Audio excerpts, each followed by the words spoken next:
Frank Shengoma, ni kijana wa Tanzania, ni mkazi wa hapa mkoa wa Morogoro. Ndugu waandishi, ninawaita ili kutoa mtazamo wangu kama kijana juu ya hasa mambo yanavyoona yanaenda hata kwenye nchi yetu, lakini kwa lengo maalum la hii kauli ambayo ipo kwenye chama kimoja kinachosema no reform no election, kwamba bila mabadiliko hakuna uchaguzi. Lakini sasa tunachojiuliza mimi bila kama kijana ni kwamba bila mabadiliko gani wao wanayasema? Sababu kama ni mabadiliko ya kitaifa, waje na hoja kwamba tunahitaji labda mabadiliko ya kitaifa, ambayo mabadiliko haya yanakuja kutusaidia sisi kama wananchi au kama vijana. Lakini sasa nawaza zaidi, napata ukakasi kwenye kauli yao, kwa sababu yale mabadiliko yanalenga kwa ajili ya chama chao, hayalengi kwa ajili labda tunahitaji mabadiliko. Kama wamekuja na agenda ya kusema labda wanahitaji mabadiliko juu ya barabara, wanahitaji mabadiliko juu ya miundombinu, wanahitaji mabadiliko kwenye elimu na kwenye sekta mbalimbali, tungesema kweli kwenye kauli yao wanatusemea sisi wa Tanzania, wanasemea jamii ya Kitanzania. Lakini mabadiliko yao yamelenga zaidi kwenye chama, yamelenga zaidi kwenye uchaguzi. Sasa nini kwenye uchaguzi? Ni kwa sababu ya wao tu kutaka mamlaka. Kama nje ya mamlaka hatuoni mabadiliko ambayo wanasema, ambao wanasimama kusema. Lakini unapokuja unasema kwamba bila mabadiliko hakuna uchaguzi, wanafika hatua zaidi, wanasema zile kauli za kutaka kuvuruga amani. Mimi nimezaliwa Tanzania, wazazi wangu wamezaliwa Tanzania, babu zangu wamezaliwa Tanzania, sina sehemu yote ya kwenda, sina passport, sina ndugu nje ya nchi, kwamba kitakaponuka kuna sehemu mimi nitaenda. Kwa hiyo mimi kama kijana nimesema niwaelimishe na vijana wenzangu. Kuna muda mwingine yawezekana kwa tunapapukia hizi kauli ambazo zinakuwa zinatoka kwa wanasiasa, tukaziona ni bora, lakini bila kujiuliza kwamba wale wanasiasa wanasema wakiwa na mlengo upi. Watakapomaliza jambo, watakapolifanya ile jambo, wakatuhamasisha labda tukawa vurugu, tukavurugana, tukapigana, mwisho wa hatima yangu mimi kama mimi naenda wapi? Kwa sababu kama wao wanasema bila mabadiliko hakuna uchaguzi, wako tayari kwa lolote kwa ajili ya kupata mabadiliko ya kiuchaguzi. Sasa mimi nawaza wao wamefanya hivyo kwa na nguvu gani? Yawezekana tujiulize wote, yawezekana kwa kuna watu ambao wako nyuma yao, wawe wa Tanzania au wasi wa Tanzania. Kuna budget yawezekana wamepewa kwa ajili ya kusapoti ile ratiba yao wanaoenda nayo. Sasa mimi kama kijana ambaye natakiwa kuwashabikia, nimepewa shingapi? Au wewe pia unaowashabikia kwamba bila mabadiliko kweli bora tukinukishe, umepewa shingapi? Hauna chochote ulichokipata. Waliopata ni wao. Sasa kama wao wapo kwa ajili ya taifa, kwa nini wasisimame? Na sijawahi kuwaona wakisimama kusema bwana tunahitaji mabadiliko kwenye elimu. Labda elimu tulionayo Tanzania labda itufanikishi kwenye malengo, atupe ajira, labda tunatoa watu ambao sio bora, tubadilishe hivi, labda watu wafanye hivi. Hatujawahi kuona. Lakini pia sijawahi kuona wakisimama wakisema labda tunahitaji lami fulani sehemu kuna barabara ya vumbi, lami itengenezwe. Hatujawahi kuona. Sasa hao sasa wanaisemeaje Tanzania? Wanaisemeaje nchi? Sasa mimi kama kijana nimeona kwamba hao moja kwa moja hamna mlengo wote wa kusaidia taifa, isipokuwa ni kwamba wao wanahitaji kwa ajili ya mamlaka, ya kukaa juu. Kama wanahitaji kurekebisha kama Watanzania, kwa nini wasisimame wakasema kuna sehemu fulani tumeenda, tumekuta kati ya wilaya hii na wilaya hii haina kiunganishi, hamna daraja pale. Serikali ambao mko madarakani, ambao ndio mna bajeti, kwa nini msiweke daraja? Hapo kweli hata kama mimi Tanzania nasimama nasema kweli hao wanatetea taifa. Lakini kama unatetea kwa ajili ya ugali wako, unatetea kwa ajili ya wewe kuingia juu kuwa na mamlaka, sasa iweje mimi nikuunge mkono? Kwa nini unge mkono ambao kauli au jambo ambalo linaweza kuvujisha amani ya nchi yangu? Mimi na watoto wangu utaenda wapi?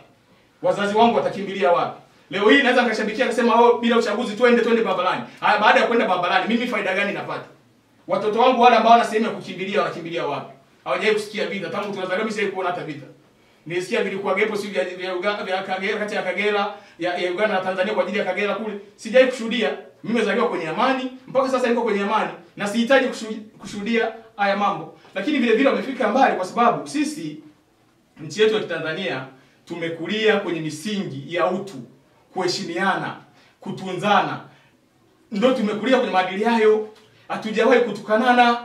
Lakini sasa hivi unamuona mtu ambaye kabisa wana mlengo kwamba kutaka kuongoza nchi, lakini viongozi waliopo nchi wanatukanwa. Yaani kama leo wewe unataka ukae kwenye nchi, uongoze nchi, utuongoze sisi wa Tanzania, lakini unadiriki kusimama na kumtukana kiongozi aliyopo madarakani. Sasa tunakuamini vipi kama nidhamu yako itakuwa njema, utatundisha vyema baada ya kupa madaraka? Hii itakuwa kwa nini vyombo vya siasa visijikite katika maendeleo ya jamii, kutetea maendeleo ya jamii? Vyama vya upinzani vinakuwepo.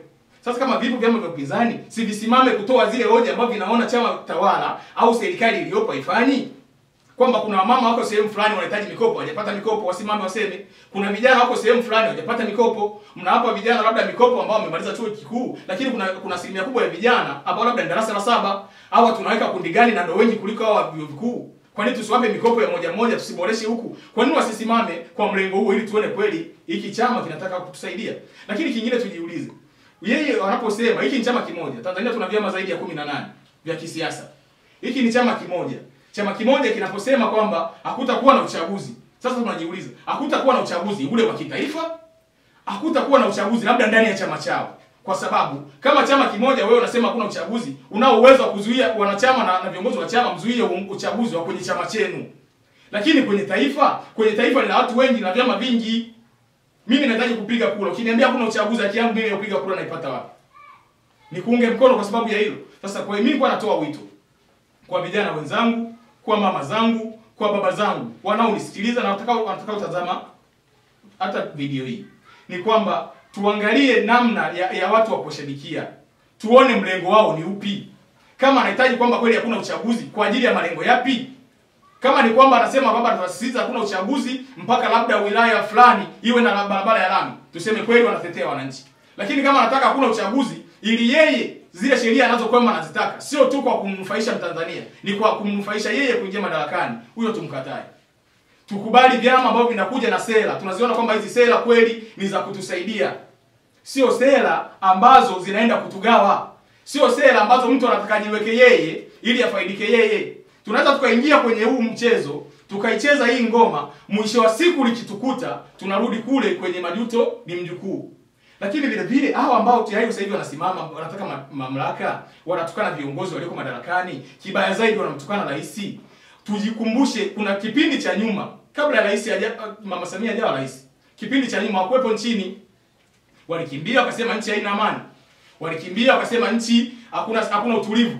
Wakaenda nje. Mpaka wanarudi ni kwa sababu fawala za Mama Samia, Mheshimiwa Rais kaleta kaweka uwiano, kaweka kusikilizana na maridhiano kaleta, ndo wanarudi. Sasa wanarudi nchini tayari yule aliyesababisha waje wanaanza kutukana. Sasa unajiuliza, sasa mnapotukana ndo tunajenga nchi? Tunapotukana tunapeleka wapi kizazi chetu? Wale ni watu wazima, mtoto wake anayemwangalia unapokuwa unasimama. Siasa ikutumi ukatukane. Siasa ikutumi kutaja matusi, wala siasa ikutumi ukashawishi vurugu. Kwa hiyo tujiulize kwenye jambo kama umekuja kwa ajili ya huyu ambaye ndiye alikuleta. Na ndakaja akaona kabisa sasa urudini tujenge nchi. Baada ya kuja kujenga nchi umekuja kubomoa nchi. Unamtukana ile kuleta kiongozi, unamtukana rais. Kwa hiyo tunaona taifa tunakolipeleka, na kama tutashabikia hizi agenda, tukashabikia hizi hoja, hii nchi itafika sehemu itaenda pabaya. Na ikienda pabaya, wale wanaotushawishi wana makao mengine, wana uraia sehemu nyingine.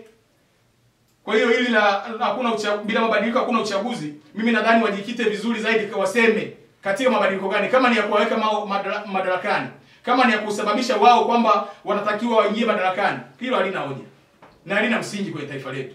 Lakini kama mabadiliko wanayosema ni juu ya mimi kijana kama kijana ambaye niko hapa, kwamba mabadiliko tunayotaka ni katika mfumo labda wa kuwezeshwa vijana, hapo mimi naweza kaunga mkono. Kama wanasema kwamba mabadiliko tunayotaka ni katika elimu, ni katika afya, ni katika barabara, hapo naweza kaunga mkono. Lakini kama ni mabadiliko yeye akae kwenye kiti, hiyo siwezi kuunga mkono kwa sababu anitetea mimi, anajitetea yeye. Kwa hiyo tuendelee kutunza amani tulionayo kwenye nchi hii. Tuendelee kuboresha na kufanya kazi na kuwapuuza hao ambao tunaona kabisa mlengo wao wa kuvunja amani. Tunachokitaka watutetee wananchi. Viko vitu vingi vya kufanya. Wasimame wanakopita kote waseme kwamba bwana tulikuwa tunasema sehemu fulani labda mliahidi hospitali iwepo kama chama kilicho madarakani au serikali, hospitali ya mkoa, mpaka leo hii ni hospitali ya wilaya au hakuna hata hiyo hospitali, hata msingi hamna. Waseme, wakisema hivyo kama wananchi tutaona kweli au wamesema kweli.